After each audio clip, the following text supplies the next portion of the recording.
I'm Mike. I'm Michelle. I'm Ben. And I'm Ruben. And we're the host of the 4 True Crime Idiots podcast. How's it going? Going good. Ready for this episode? Yup. I'm ready for it. Yeah. What case are we coming to? The murders of Dean and Tina Clouse. This is my first time hearing about this case. Really? It seems That was pretty mine interesting. too. Yeah. So let's move on to the Idiot Criminal Club. Alright. Welcome to the 4 True Crime Idiots podcast, Idiot Criminals Club. And here is today's Idiot Criminal Club inductee. Take it away, Mike. 2 men arrested after vehicle search finds drugs and bag marked bag full of drugs. Posted February 5th, 2020 by POL staff. Police Mag. Police mag, yeah. We should get that magazine. Is that what it is? I think so. 2 men were arrested in Santa Rosa County, Florida Saturday after law enforcement officers said they found illegal drugs in a bag labeled bag full of drugs. The men were pulled over by a state trooper for allegedly speeding 25 miles over the limit. The Santa Rosa County Sheriff's Office canine deputies recently assisted Florida Highway Patrol in a traffic stop on I-10 where a large amount of narcotics was discovered. Note to self, do not traffic your illegal narcotics in a bags labeled bag full of drugs. Our canines can read, a Facebook post from the Santa Rosa County Sheriff's Office said. The narcotics and other contraband found reportedly included 75 grams of methamphetamine, 1.36 kilograms of GHB, 1 gram of cocaine, 3.6 grams of fentanyl, 15 MDMA tablets, and drug paraphernalia, according to CNN. I know what he was doing. Reverse psychology. Bag full of drugs? They're not going to look. There's nothing in there. We're not going to be curious. The dogs are not going to sniff it out. Alright? Reverse psychology, man. The dogs aren't stupid. Apparently the dogs are smarter than them. Right? Right. This was a stinging stray, I guess. And then you're going 25 miles over the speed limit too. Like, I know. we're not going to get pulled over this way. Now on to our case. The murders of Dean and Tina Clouse. Harold Dean Clouse Jr. and Tina Linn Clouse, formerly known as the Harris County Does, who were a pair of formerly unidentified murder victims found outside of Houston, Texas in January 1981. After moving in the summer of 1980 with their infant daughter, Holly Marie, from Volusia County, Florida, to Louisville, Texas, the Clouses stopped contacting their families in October 1980. So they just stopped talking to their family or getting in contact with their families? Yeah. They're from Florida and then they moved to Texas? Yeah. But their bodies were found in Texas. So Yeah. Okay. Yeah. The remains were found in a wooded area north of Houston on January 12, 1981. Their bodies were found within feet of each other, both significantly decomposed with a post-mortem interval of approximately 2 months. Dean Clouse had been bound and beaten to death, and Tina Clouse was strangled. Holly Marie's remains were not found with or near her parents' remains. So did they take her? Well, she didn't walk off, right? Oh, yeah. Never mind. Oh, yeah, because she was a baby, right? Yeah. So she was kidnapped. She was missing. Yeah. So then they were found in the wooded area of Houston, and they moved to Louisville, Texas, which is by Dallas, right? I'm not sure exactly. I don't know. I'm not I've sure. heard in Louisville, Texas. Yeah, I think it's by Dallas. Yeah. Yeah. So what were they doing? They moved to Louisville, but why were their bodies found in Houston? You think maybe they went to Houston for something? Because how long is it? Maybe- How many hours from Dallas to Houston? Maybe like 4? Maybe it was supposed to be like a day trip or something. Visit friends or something? But I don't know, were they... Remember, they had just moved to Florida, to Texas. So did they know a lot of people by that time? I don't think so. I don't think so. I think that's why it took so long to find out their identity. Right? So, No one was reporting them missing. so maybe they got... But 2 months? Did the family waited 2 months to report them missing, though? Remember, they weren't contacting them. But do we know, like, when they cut off contact, was it because they had, like, some kind of issues with the family members and they cut them off? Or... Maybe. I mean, you can't get too busy where you just, like, Yeah. forget you have family. Or maybe something happened to them in that time. What did they establish if they had, like, a place already in Louisville? Like, Well, I think so. Yeah, I think so. Yeah. had, like, a place set up and all that? Yeah. Or did they pick up a hitchhiker But, like, what do you mean? Like, on their way to Texas? on the way anywhere, yeah. Well, no, because they were already in Texas. Well, maybe from... Or you just picked up any... Okay, I'm confused now. Well, no, like, maybe on the way to Houston, Texas. Or I'm thinking maybe they met that person were in Louisville, and I guess they took him to Houston. You met someone there, right? neighbor or something? Or someone. It's a weird case. Something. Yeah, someone knows something. After the two bodies were not identified and the case grew cold, they were buried in anonymous graves, where they remained unidentified for 41 years. Wow, 41 years? Oh, poor people. So that was in 40 years would have been 2021? Wow. It's hard to believe that 80 babies are in their 40s now. Yeah, man. Yes, we are. I'm old. I can't even get off the couch without my back hurting me. Welcome to the old. And I do Welcome that to little being old. wobbly dance where you kind of like have to take your time to sit up a little bit. Oh my God. In 2011, the Clouse's bodies were exhumed for genetic testing. In 2021, forensic genealogists positively identified the Harris County does as Dean and Tina Clouse. However, Holly Marie's whereabouts remained unaccounted for. In 2022, Holly Marie was located alive in Oklahoma with no memory of the traumatic events of her infancy. Oh, wow. So who had her this whole time, though? Family members? We don't know. Because She was found in she Oklahoma. was found in Oklahoma. Yeah. Nobody knew about them being gone. Mm-hmm. So she was with strangers. I wonder if they took a look into the parents that she's with now. Probably. Because why would I don't know. We'll probably discuss that later. Tina Clouse, whose maiden name was Tina Gail Linn, was born September 21st, 1963. Tina was 17 years old at the time of her death. Dean Clouse's full name was Harold Dean Clouse Jr. and was born on June 7th, 1959. Dean was 21 years old at the time of his death. I guess age difference didn't really matter back then? Yeah, it's weird. That's why I was kind of like, back then, like, if you hear, like, great-grandparents talking, they'll talk about how she was 16 and he was, like, already 22. Yeah. And they fell in love and got married and had kids and all that. I guess it was.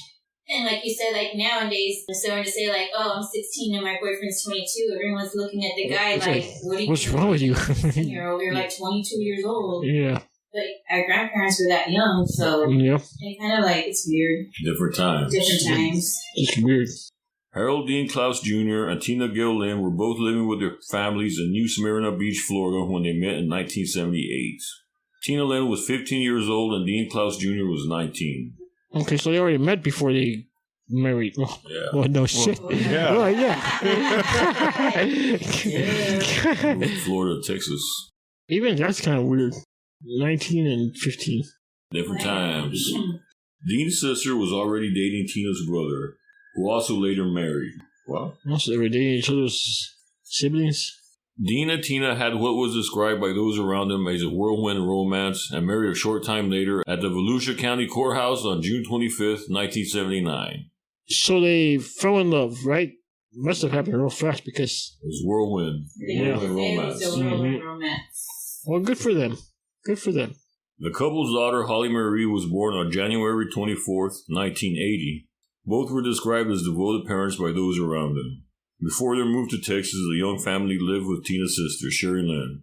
In the summer of 1980, the Clouses moved with baby Holly to the suburb of Louisville, Texas, in the Dallas metropolitan area. In the early 1980s, the Dallas-Fort Worth area was rapidly developing, creating a construction boom. So, at that time, it was like... An economic boom. So they moved into one of those developing houses. Oh, They're maybe like so. what do they call those? Kind of like little community Suburbs. suburbs. The suburbs, yeah. Yeah.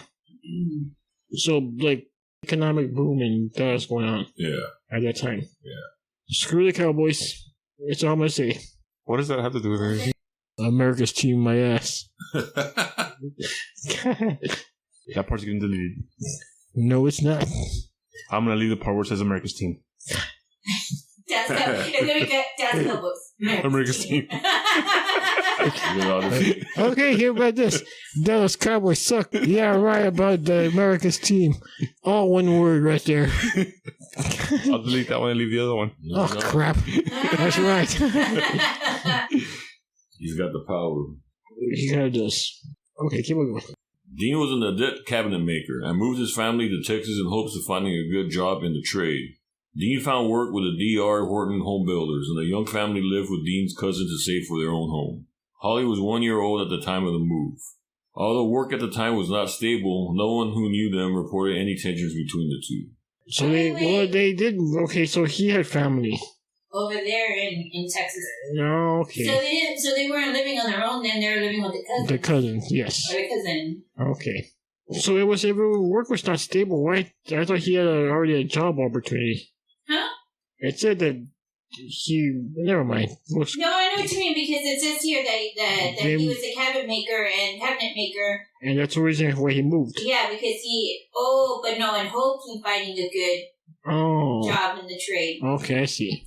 Right. I mean, do you see a lot? I only know about 2 cabinet shops here, and that's about it. No, maybe a different time. Right. Talk louder. Okay, so work wasn't stable, but they weren't having any kind of problems, right? With their marriage, yeah. Saying? Yeah, with their marriage. Okay. I mean, yeah, you have those couples that... They struggle when there's financial... no matter what they're going through, they're together. They're together, like, one's now getting mad at the other one, or... Yeah. Which is good, Yeah. But like Mike said, it's different time. Mm-hmm. It won't be like that now, I don't think. What did you do all day while I was at work all day? Get at work. Get up at 6 o'clock in the morning. You guys got to get up whenever. No. I want dinner when I get home from work. And no. And now it's like that. It's not like, hey, how was your day, honey? Well, it might be. You never know. Yeah. You never know. Dean and Tina fell out of contact with their families around late October 1980, only a few months after their relocation to Texas. It is now believed their murders occurred between October 1980 and January 1981, several weeks before their decaying bodies were found on January 12, 1981. The Clouses were last seen alive in Lewisville, Texas. It is still unknown how they came to be where they were found, in undeveloped and swampy woodlands north of Houston, 250 miles from their last confirmed address. See, that's what, the weird thing about it. How did they end up over there? They were far away from where they were. Well, that's what I'm saying, the cousin, they interview the cousin, to say, okay... No, I'm pretty sure. I'm pretty sure they did. Yeah. They had to discuss with him maybe why they left. Yeah. I wonder, to make ends meet, he was doing illegal stuff. Side jobs or... Well, yeah. You know what I'm trying to get at? Yeah, maybe. Or fell into with the wrong crowd. Yeah. Right? Or maybe looking for work, but why travel so far? Well, yeah. True. Well, unless maybe that's where they were hearing that a lot of jobs were at. Yeah, but it just said that the Dallas area was starting to boom. Yeah, but it was starting to boom, but he was also having trouble finding work. True. So maybe he heard that maybe there was a lot more work in Houston, and maybe they were taking a trip over there. That could also be it. Yeah. After several months had passed without contact from them, in 1981, Dean's mother, Donna Casasanta, reported the couple as missing. However, there was little effort put into investigation by the police, who strongly believed that the young family had deliberately cut off contact, citing the mysterious return of their car to Florida by members of an unidentified nomadic religious group. Ooh. I never heard of a nomadic religious group. Yeah, me either. Cult? What does that mean? Maybe. They just roam around? Maybe like a cult. Satanic panic. Wait, that was different. That's different. No, well, that's around the time that it started happening in the 80s. How did they know where to return the car to, though? See, that's another good point. But who did they return it to over there in Dallas? Their family back in They're Florida. back in Florida. And I read somewhere else that they returned it from California. Yeah. So that's just weird. So the car, after they were murdered, whoever did it took the car to California and then brought it all the way back to Florida to the family members? Yeah, in Florida. But how? But maybe it was some kind of that Charles Manson group type kind of thing where they lived in a house where it's just a hippie type kind of I don't know how big the car was. No, I'm saying for them to go into that's what I'm saying. Sorry. No, it's okay, but you know what I mean, right? Because the way they describe Charles Manson's little family thing that he had going on there. The Spawn Ranch? Yeah. Was it a Spawn Ranch? Yeah. What was it called? Yeah. Spawn Ranch. Spawn Ranch? We just saw... Spawn, SPAWN, Spawn. I might have spelled it different. I think it's Spawn. I think it's Spawn. AUN? AU, I believe so. Yeah, okay, well, the way that one of the girls was describing it was just, it was a place to go to where you had no place to go to, right? Mm-hmm. And there they had their kids were raised there. Yeah. Whatever. So maybe it was something like that. Maybe that's what kind of group they meant. Maybe. Maybe they're all like, hey, we can help you all out, Possibly. a little bit, just to kind of give maybe the cousin a break for living there. Yeah. Because it didn't say anything about them being religious or anything, right? Not really. So the cops didn't, take it serious. No. Right? Which is weird because, they always say, to report someone missing 24 hours. And then I hear stories that when they do it, they knock it, especially when they're, 18 and older. They always knock it off they're adults. Runaway. They're a runaway. It's always runaway, yeah. What's going on that they... I kind of get it too, but then you should still look into it. Well, yeah, especially if you're saying a baby's involved also. See? Yeah. I mean, you would have to have a really bad family dynamic to be or fight to say, I'm not going to deal with them anymore. Yeah, but they weren't. The mom was looking for them. Well, that's what I'm saying, it's saying, it said that no one had issues with them. Exactly. So the cops should have looked into it. Yeah. I don't know. Yes. Starting to sound weird. Their families made grassroots efforts to locate the missing pair, but none led to concrete developments. One of the such efforts taken by the Linn family was to report the Clouses as missing to the Salvation Army, who sometimes keep track of disappearances, but nothing on the Clouses from the Salvation Army's database entered the federal databases of missing people. I didn't even know Salvation. Yeah, I didn't know about that either. Yeah, I had no idea. Do they still do that? I don't know. But, I was going to say, the cousin never, on their own saying, okay, well, they left at this day. I haven't heard anything either. That's true. Was he not helping? Well, that's right. Did he not know? Yeah, the cousin had to have known something. Well, yeah. When they left, the communication. Maybe the cousin was part of that nomadic religious group. Let's just call it the cult. The cult. It's a cult. Oh. I don't care what they say. It's a cult. I'm going to look up what that definition is. Hold on. If you're in the cult, contact us. Talk to Bubba. Or don't. Yeah, Bubba. Let's talk about their discovered bodies. Yes, sir. The then unidentified bodies of the Clouses were found on January 12, 1981 in northern Harris County, Texas, in the boggy wood area just north of the Houston city limits. A civilian's dog, led to wander into the woods, returned to its owner with a decomposing human arm. Wow. That must have been... Badly decomposed. Yep. Man, it must have been... Ugh. Imagine the owner. Freaked him out. Right? I would be. I would too.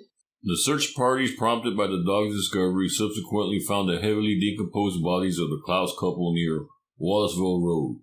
The bodies were found within feet of each other, having been killed at approximately the same time and taken to be part of the same case. Both have been dead for anywhere between a week to 2 months, heavily decayed with the male body already having been partially skeletonized. Despite significant decomposition, it was determined that both were victims of homicide. The female had been strangled and the male had been bound and gagged before being beaten to death. It is believed that the female victim had been attacked first and the male victim attacked for attempting to defend her. So apparently he was trying to defend her. I wonder how they determined that she was attacked first and then him. Right? Maybe the way they were positioned on how they found him? That's true. That's a good question. Unless it was determined that she was the first to go and then it was him. But how would they know, though? That's a good question. Do they do autopsies if it's in Jane Doe or John Doe? Oh, yeah, I think they have to. Maybe like that? Yeah, they have but... to determine the time of death? Like, they can guess, I think. Well, yeah, that's what I'm saying. Yeah, true. So maybe that's how they determined she was the first one and then... Yeah, it could be. Big question was what prompted them to get attacked, though. That's what I'm saying. That's your... I'm still going with maybe they picked up a hitchhiker or something. Maybe he was on his way to Houston also. Yeah, but what does that have to do with the cult? Okay, well then, how about this? Maybe he was part of the cult. He did what he did. Took their car, the baby. Okay. He's never been found, obviously. Oh.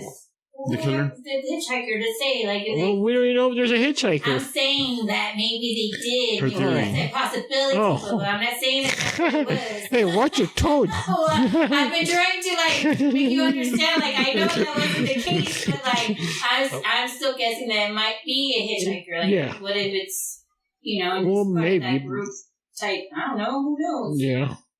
I don't think the whole group was going to be there to murder them, but Well, you don't need the whole group to be there to murder. yeah, that's what I'm saying. I don't think the whole group. Yeah. Maybe he just. True. Maybe they went off the grid for a couple months with that group. Again, the cousin doesn't know anything or didn't say anything. I mean, unless he was one of those ones that just minded businesses and just didn't ask questions and just go on about his day. True. You know what I'm trying to get at? Like, yeah. The type of person who's just kind of like, what you do is you do, just don't bring it in here. Yeah. But you think he'd at least know when they left? Right? Well, that's great. See, the that's time what frame. I'm saying. Like, I don't hear anything about the cousin. That's what people live with. Maybe they moved before. Maybe they moved out of his house. Before all that? Yeah. Maybe when that moment they stopped making contact was when they moved. True. Maybe they got their own place. Yeah. Maybe they couldn't afford a phone or anything, but you'd think they would write letters. Well, yeah. You can write letters. Mm-hmm. There's no cell phones back in the day. This is our new address. We don't have a phone line yet. Mm-hmm. I wonder if the mom called the cousin first before she called the cops asking where they were, or what's the deal, or, you know. Yeah. I don't know. You think maybe. But was it her cousin? Oh, but it was his cousin. It was his cousin. Yeah. Well, that's what I'm saying, like his mom. Oh, his mom, okay. Yeah, because when she called the cops, because she was going to report them missing. Who was the one, which mom was looking for him? His mom or her mom? I think it was his mom. Was it his mom? Yeah. It was his mom? Okay. Yeah. Yeah, you think she would have called the cousin? Been like, hey. Have you seen him? What's going on? Yeah, like, I haven't heard from them. Yeah. I would say, like, maybe even within a week of not hearing from them, I think I would have been like, where are you? Hey, where are you? How are you doing? You doing good? What's going on? Mm-hmm. Or maybe she did contact him, and maybe that's what prompted her to call the cops, but she still waited a couple months. Yeah. Way too long. Well, yeah, because if I had a grandchild out there I hadn't seen for a couple of months. You would care, like, yeah, you would. I would be like, what? Like. Yeah, careful. Yeah, like, Hey, what's going on? How's my grandkid? Also recovered at the scene of the discovery was a bloody towel and a pair of gym shorts. It was unclear if the bodies had been killed where they were found or if they had been taken there afterwards. Okay, but she wasn't, she only been strangled, right? She wasn't beaten? Yeah, I think she was just strangled. So where did the bloody towel come from? Because he was beaten to death, but...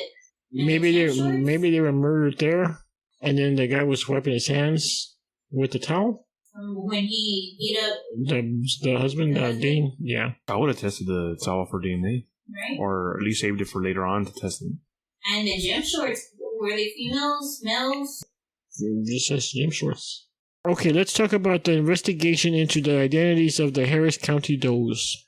Further investigation turned up very few leads beyond what was gathered from the scene. As I mentioned before, initial theories speculated that the female victim was attacked first and that the male victim had been killed while defending her. But again, I wonder how they knew he was defending her.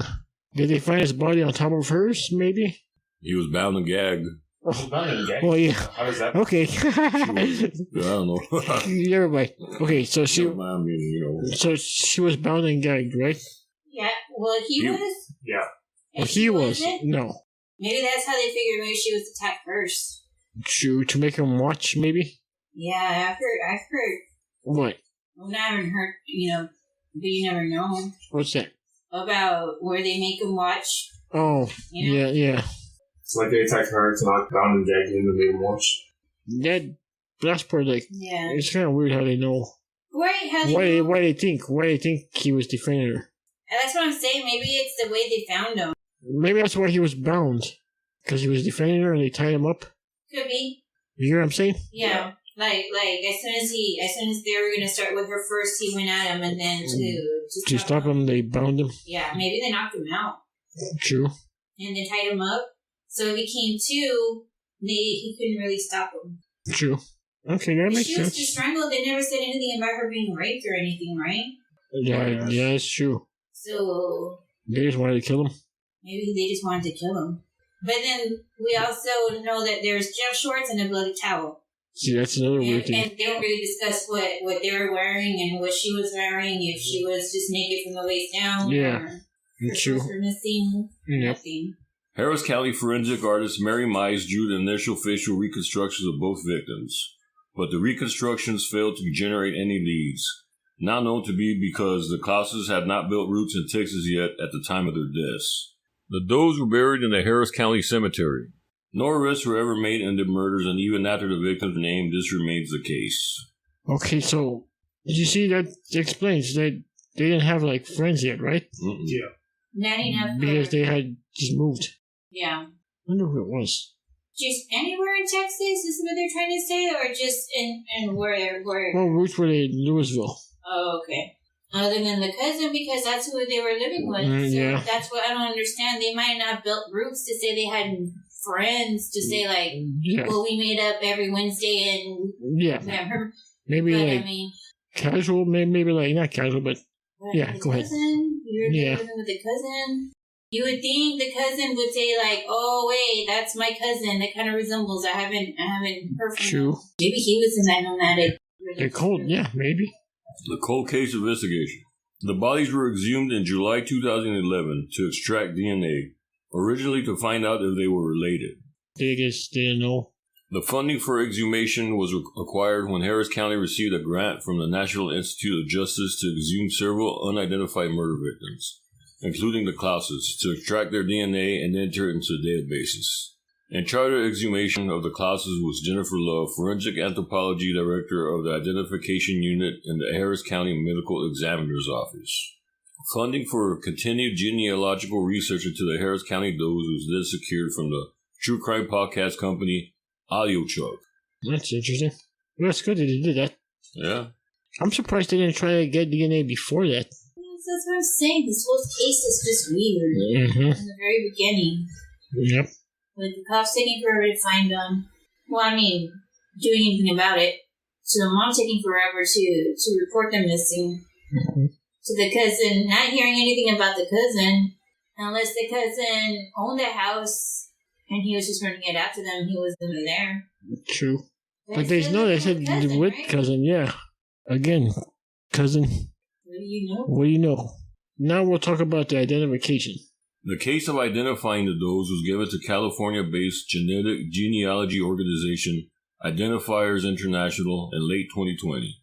Using GEDmatch as a genetic database they searched, forensic genealogists Misty Gillis and Allison Peacock were tasked with identifying them. Gillis focused on tracing the man's genetics and Peacock focused on tracing the female. The male's DNA generated multiple distinct matches in Kentucky, which led Gillis to a Kentucky family with the surname Clouse, who had relocated to Florida. Have you guys seen that, how they get that? It's really go by families. Yeah. Yeah. That's kind of interesting. Familial DNA. Yeah. It's great things to come with that. I know.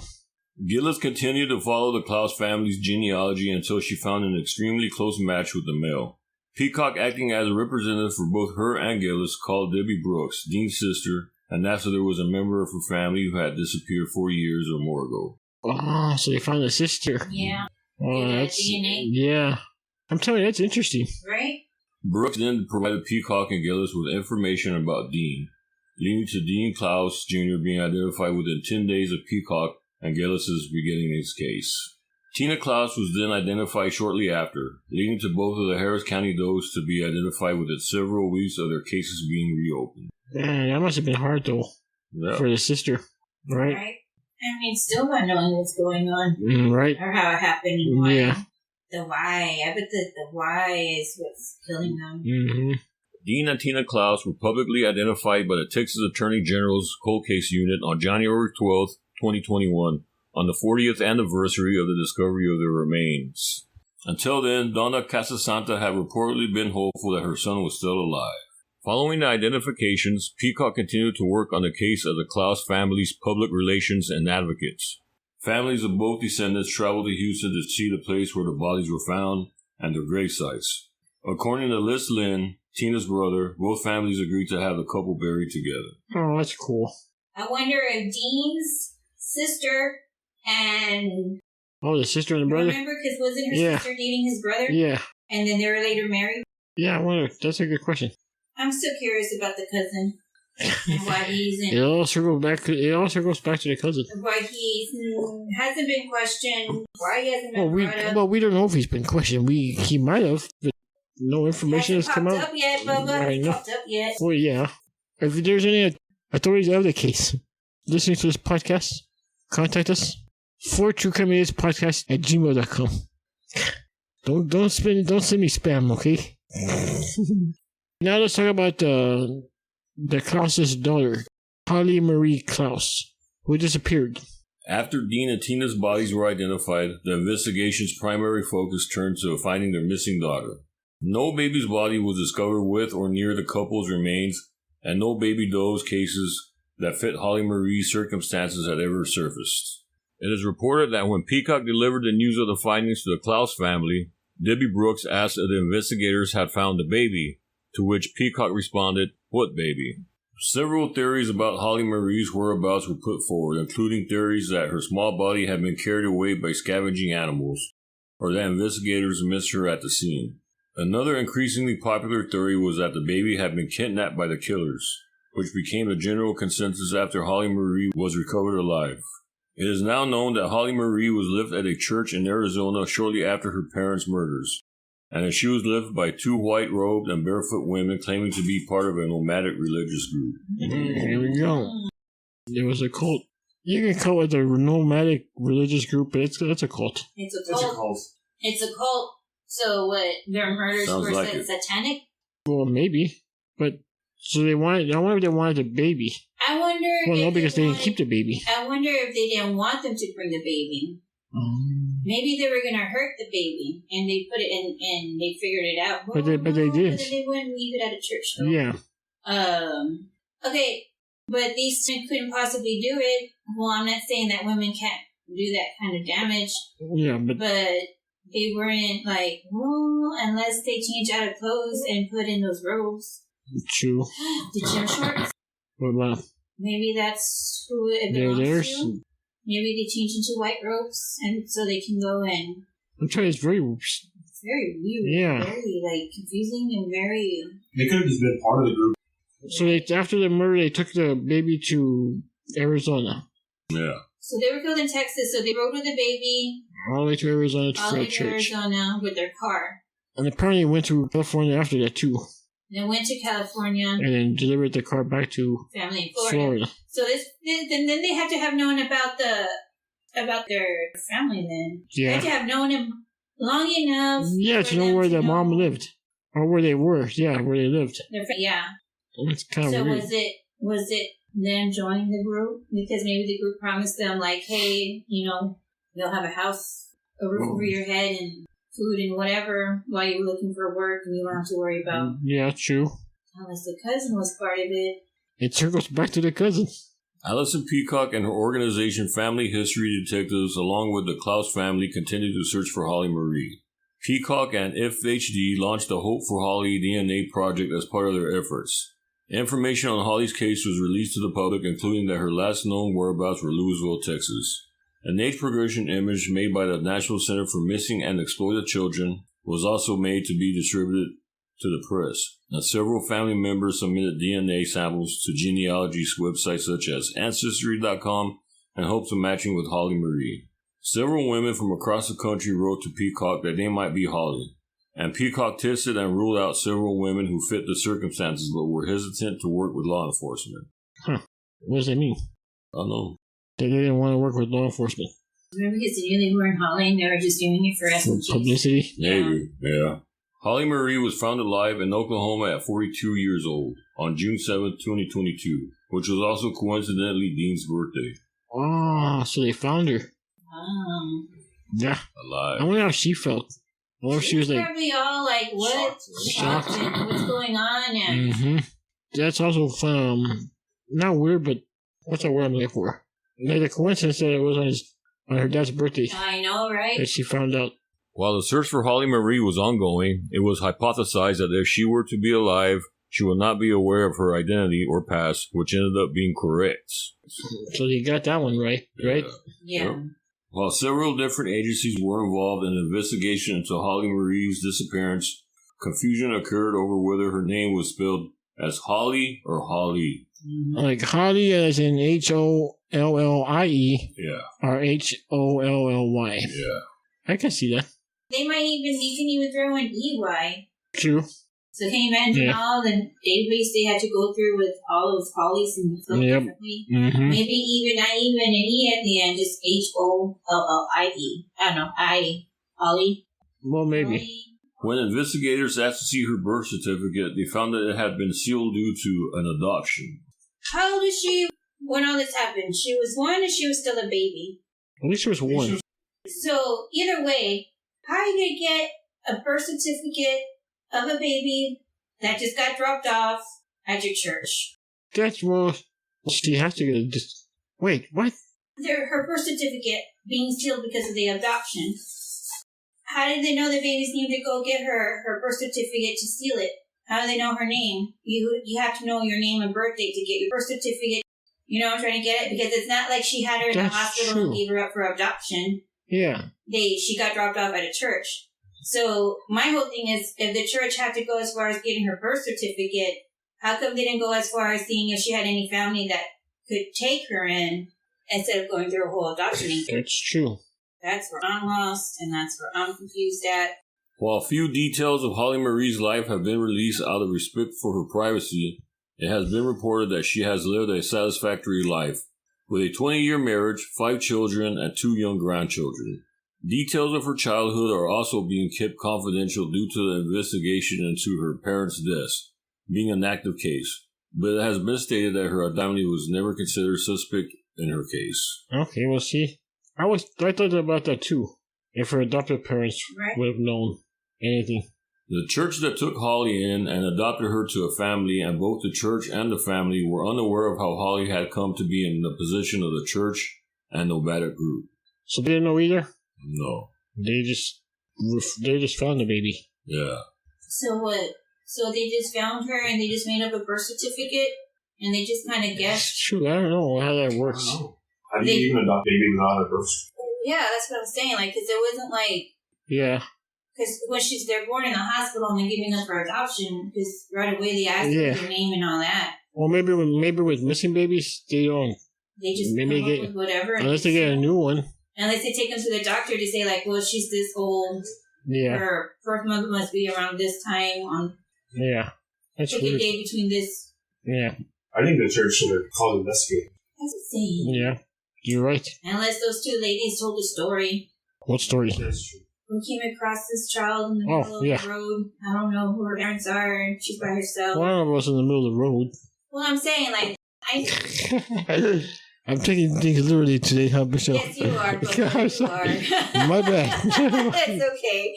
But, you know what I'm saying? Like, maybe they came up with a story like that. Like, we just were coming across and found this child.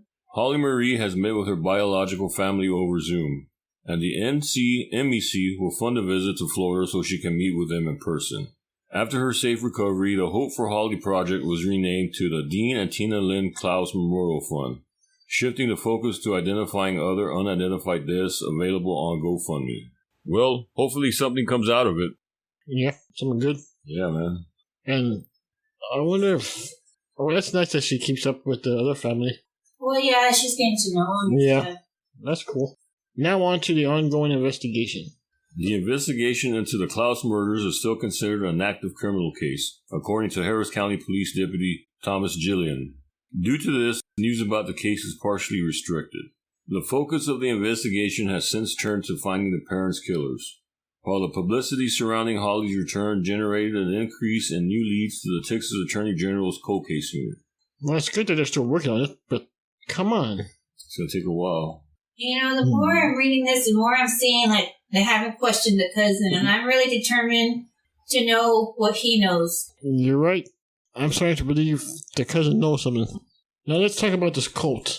In the late 1970s, the Jesus Freak movements were common, and the structure of these movements could be favorable conditions for the formation of cults. However, they were decreasing in relevance by the 1980s.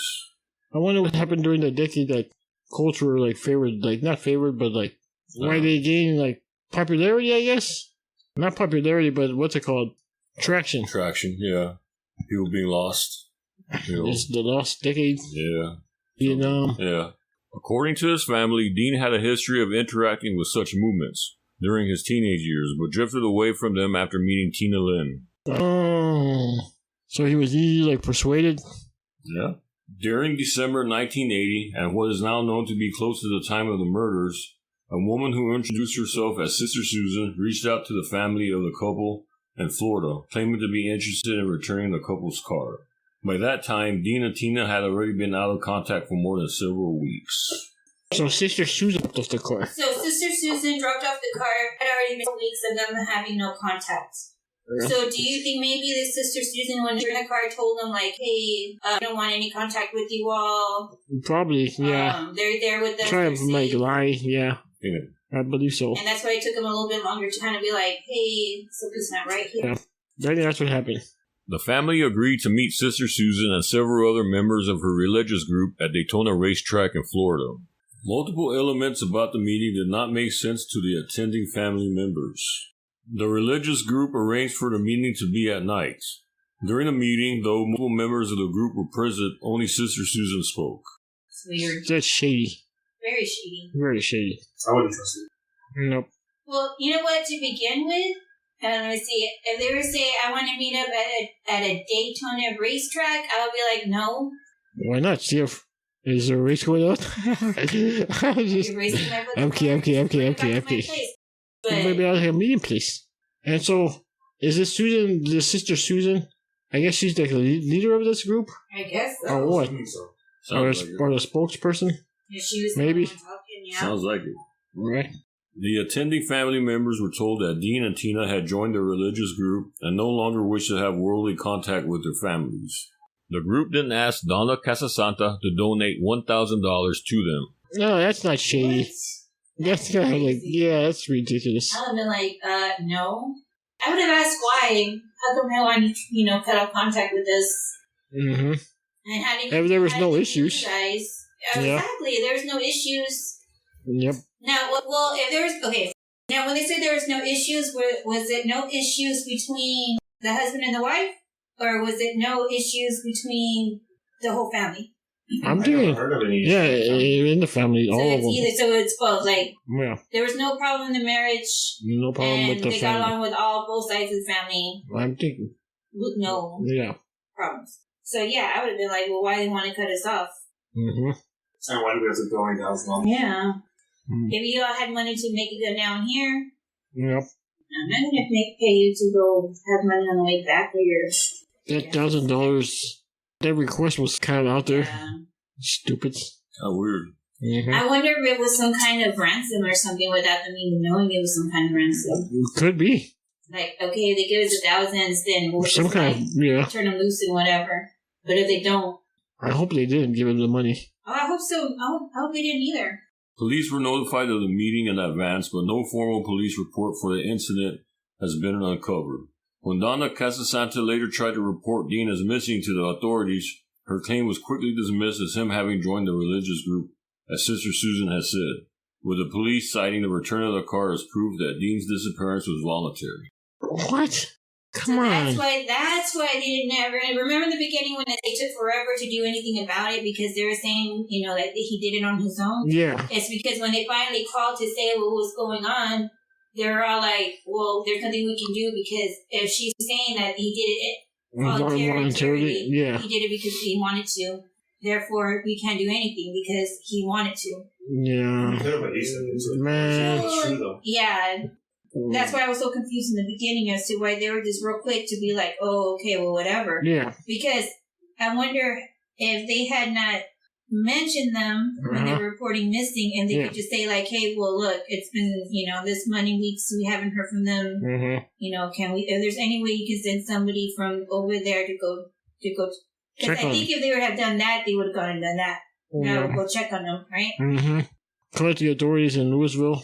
To go talk to check, them. Yeah. Because I seen a video of a cop cam go do a welfare check because the lady's family hadn't heard from her for a couple of weeks. Yeah. And it wasn't like her.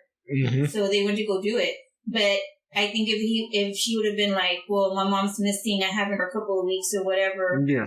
The couple's family said they never found it believable that the couple would join a cult, and it is now believed that the car was intentionally returned to lessen the chances of a formal investigation. It is believed that the religious group that returned the car is also the same group that left Holly at the church in Arizona.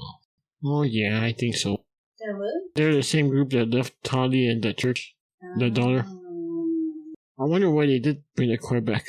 I mean, that's a good question. I don't know either. It's like you said, to throw the investigators off. I don't know. But won't that be more suspicious? Well, that's what I was just about to say. Like, wouldn't that be more questions than answers? It doesn't make sense. And so they just brought the car back with the little girl? Yeah, they took the girl to a church. This group was observed living nomadically around the southwest United States. Their beliefs involved male and female separation as well as vegetarianism and not using leather goods. It also claimed to have left another baby before laundromats. So there was another baby? So I wonder if there's another case involving them though, like possibly. Like this baby that they left at the laundromat, like I wonder if they ever found out where her parents are or what happened to her parents. Are they just blowing hot at are they lying? Because my whole thing is like, how are you just a baby somewhere and no one's really gonna like question it? True. So maybe they're dropping off the baby at the laundromat and someone that they know is gonna pick the baby up. So they should totally be investigated, though. Yeah, if they have claims like that, I gotta do my research and find this group. And maybe that's why they did do something to them. Maybe they wanted them to separate and they didn't want to. True. Maybe they're going more for the girl. Maybe they wanted the girl to join their group, and the thing. Or that guy, because remember the guy who had ties with like stuff like that. The guy who had ties with. Yeah. Oh, okay. So maybe they wanted him to separate from her. Yeah. And maybe they attacked her to get rid of her because he didn't want to. True. It's weird, man. This is a weird case. It was a weird case. Sure was. Overall, I think it was a weird case that didn't really. They had more questions than they had answers. Right. Yeah, especially when the religious group came in because. So the religious group they're the suspects, right? I would say so. I would totally look into that group. Yeah. Wait, they didn't catch They didn't catch anyone, right? No. Okay. Well, no, that's the thing. Remember they went to go stay with the cousin for a bit too. Yeah. And then that's right. And that's when... I'm telling you, the suspect, their cousin knows something. There's no way he doesn't. But I think the religious group is suspect number one. Yeah, me too. Mm-hmm. I hope this family finds justice. Yeah. I hope so too. Yeah. I hope it'll be like all these other cases that are breaking wide open. That they find what happened to them, and hopefully they find out what happened to Holly too. Yeah. Is that Colt still around? I don't know. I have to do my research. Because you would think that, you're returning the car, you return the baby. I mean, I had a family. But the car is like weird. That was weird. They were returning the car. Dumb. The fact that you have the car means you know something. Right. I know. And then just to be all like, they don't want to be nothing to do with you. And they wanted to meet where? Out in the middle where? At the Daytona? The Speedway? The Speedway? What the hell? I mean, just bring the car to my house, man. And then they knew where to return it. Like they knew where they lived? Yeah. And they knew who they were. Like, maybe he did make a friend in that group. He just wanted to leave, I guess. Yeah. Or maybe they were with the group for a little bit. They were helping them out. True. And they saw how weird it was getting and they tried to leave. Yeah. And they didn't want it. Could be. Well, this was a good case to cover. Yep. Very interesting. Very interesting case. Okay, Mike. Take us into closing. Please rate us on Apple Podcasts and Spotify or wherever you listen to our podcasts. And please follow us, the 4 True Crime Idiots podcast, on all of our social media platforms. All of the links will be in the description. Until the next episode, stay safe. Beware of your surroundings. Stay vigilant. Bye. Bye.